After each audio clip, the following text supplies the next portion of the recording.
Welcome back to SpectraCamm, where we celebrate the greatest achievements in cinema. Today, we're diving into a film that defines the term cinematic escape. Jeremiah Johnson, directed by Sidney Pollack and starring the legendary Robert Redford, this 1972 masterpiece is a feast for the eyes. The premise is simple yet irresistible.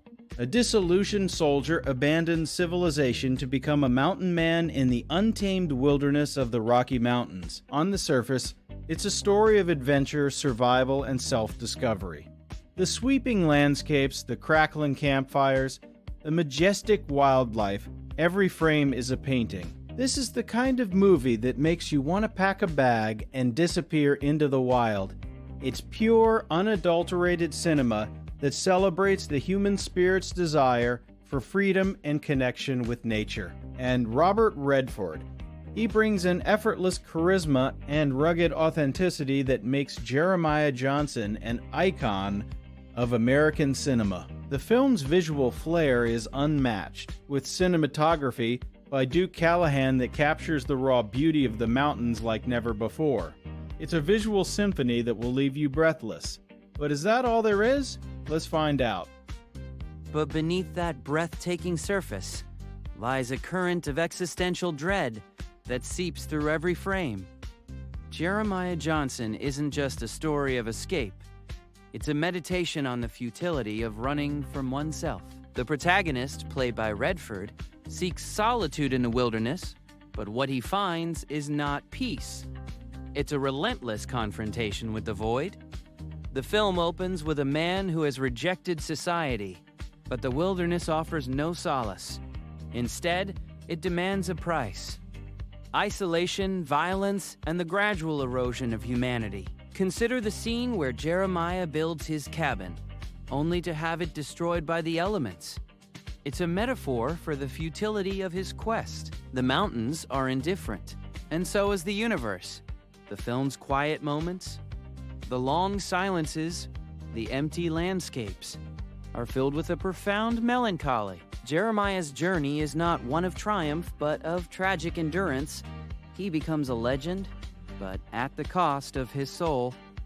The film whispers a dark truth. You can leave civilization, but you cannot escape the human condition.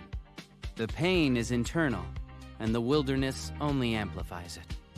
This is the hidden trauma that Pollack captures so hauntingly. Let's talk facts. Jeremiah Johnson was directed by Sidney Pollack, a master of character-driven stories. Robert Redford, at the peak of his career, delivered one of his most iconic performances.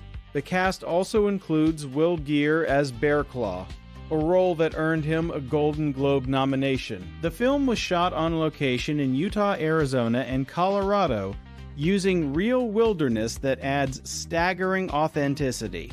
The budget was around $4 million, a modest sum even for 1972, but the box office grossed over $44 million domestically, a massive hit. Critics were blown away.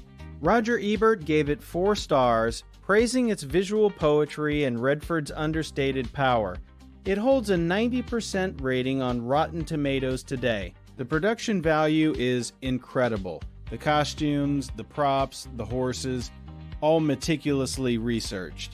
The film even influenced the outdoor gear industry, sparking a revival of interest in mountain man culture. It's a critical and commercial success that stands the test of time. Pollack's direction balances action with introspection, creating a film that appeals to both the adventurer and the thinker. This is a movie that proves Hollywood can still produce art that resonates with the masses. Pure, unbridled success.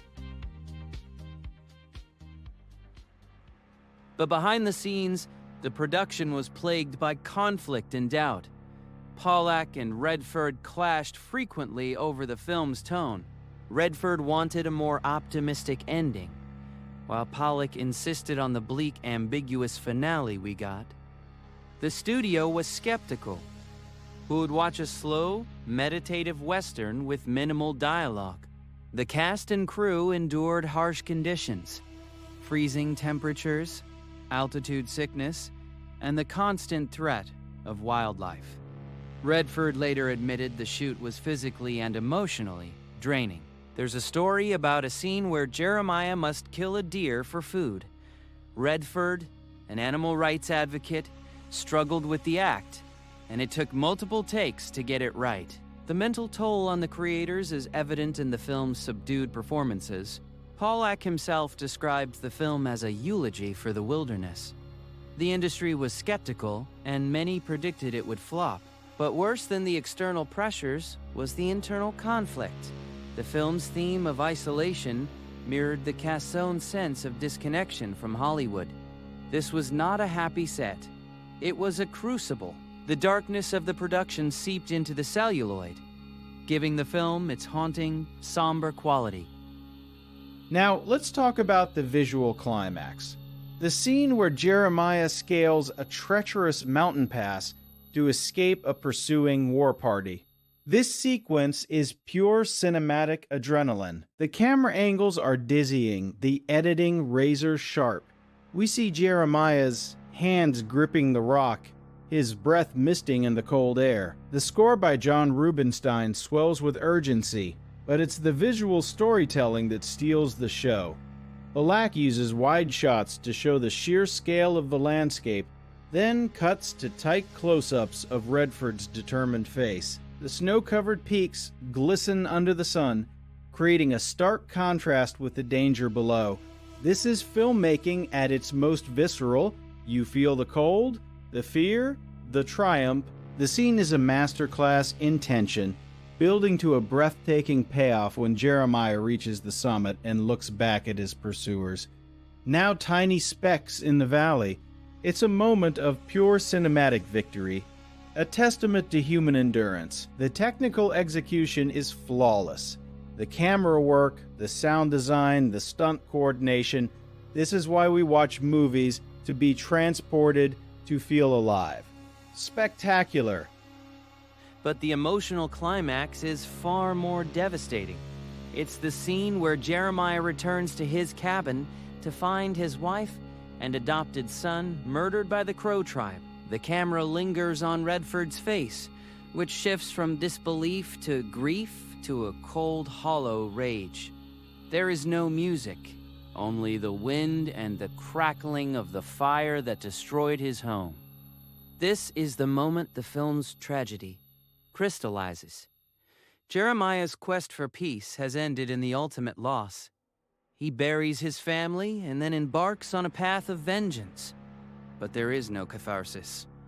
The film shows us that violence begets violence, and that the wilderness, for all its beauty, is indifferent to human suffering. The scene is philosophically heavy. It asks whether any escape is possible when the world is full of pain. Jeremiah becomes a ghost, a legend of revenge, but he is hollow inside. The film's director, Pollack, once said that the film is about a man who goes into the wilderness to find himself and loses himself instead. This scene is the heart of that tragedy. It's a quiet, haunting moment that stays with you long after the credits roll. Despite its dark moments, Jeremiah Johnson leaves a legacy of hope.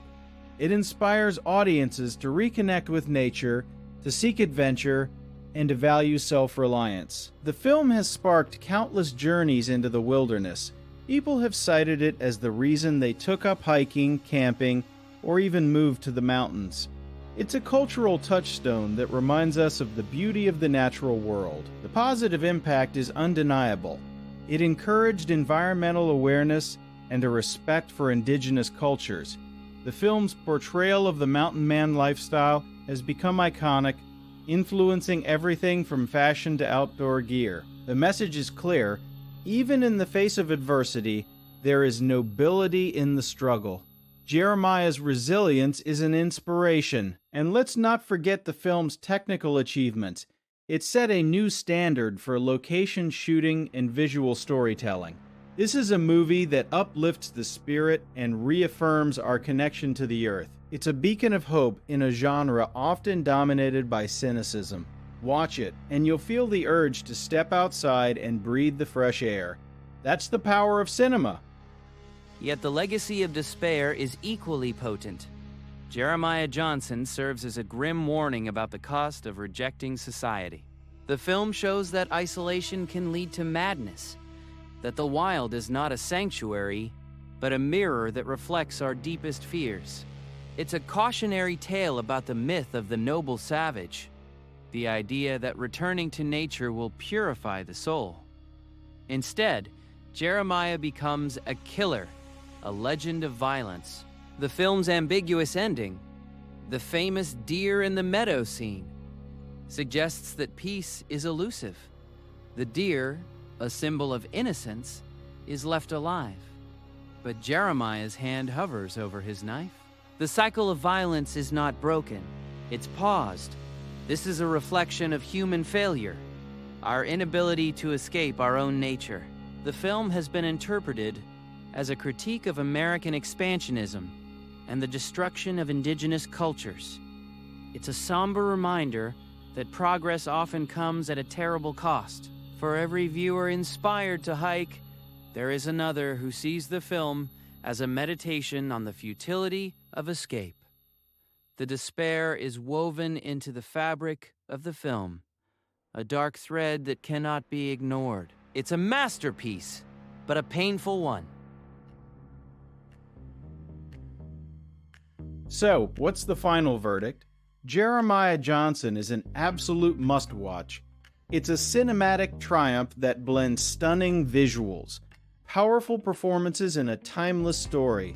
Whether you're a fan of westerns, survival tales, or just great filmmaking, this movie has something for you. It's a journey that will leave you inspired, awestruck, and perhaps a little bit changed.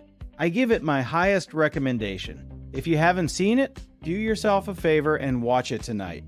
And if you have, watch it again. You'll notice new details every time. That's the mark of a classic. Now, it's your turn. Hit that like button if you love this film, subscribe to SpectraCamm for more deep dives, and comment below with your favorite scene. Let's keep the conversation going. Until next time, keep exploring, keep watching, and keep dreaming. This is Jason, signing off. And as the credits roll on our discussion, I leave you with this final, haunting thought. Jeremiah Johnson is not a story of triumph. It's a story of survival in a universe that offers no guarantees. The man who sought peace found only bloodshed. The legend he became is a ghost story, told by campfires. The film's final image, a lone figure disappearing into the snow, is a reminder that we are all, ultimately, alone. The mountains endure, but we are fleeting. Perhaps the true meaning of Jeremiah Johnson is that there is no escape, only a temporary reprieve. The wilderness is not a solution, it's a question, and the answer is silence. So as you go back to your world, remember the quiet despair of that frozen landscape. The film haunts not because it is sad, but because it is true. This is Marcus, wishing you a contemplative night.